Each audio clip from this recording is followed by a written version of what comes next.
एक मेहनती किसान की कहानी है जो हर सुबह अपनी बैलों को लेकर खेत के लिए काम करने जाता था। सारे दिन काम करके किसान अपने घर में लौट जाता था और फसल की उगने की प्रतीक्षा करता था।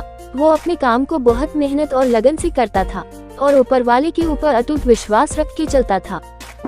एक बार गांव में बहुत भीषण बारिश हुआ। इतना बारिश हुआ कि जंगल के सारे जंतु जानवर एक तरफ भागने लगे। उस रात बहुत तेज बारिश की वजह से गांव के सारे ज़मीनों में पानी भर गया। सुबह होते ही किसान बहुत तेज़ी से अपनी ज़मीन की तरफ जाने लगे, क्योंकि बारिश की वजह से ज़मीन का क्या क्षति पहुंचा है वो देखना बहुत ज़रूरी था।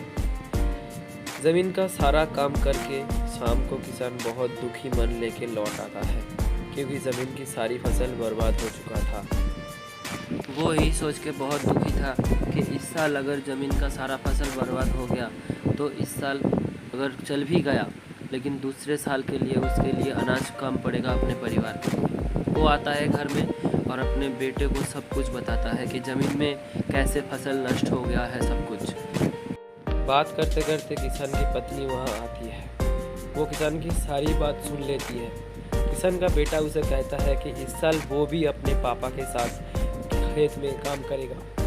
अगर इस साल वो लोग बहुत मेहनत से और लगन से काम करता है तो इस साल बहुत अच्छा फसल उग सकता है, क्योंकि इस साल बारिश की वजह से ज़मीन में बहुत ही उर्वरता बढ़ जाएगी और इस साल अगर अच्छा रहा सब कुछ तो फसल बहुत अच्छा होगा। पूरे दिन मेहनत करके बाप और बेटा घर के तरफ लौट आता है बहुत आशा लेकर कि इस साल ज़मीन में अच्छा फसल होगा।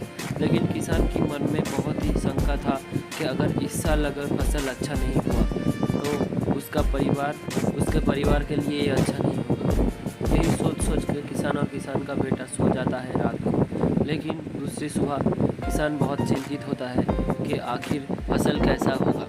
और आ गया वो दिन जहाँ पर किसान की पत्नी और किसान का बेटा बहुत खुश था, क्योंकि इस बार भुट्टा की फसल बहुत अच्छा हुआ है।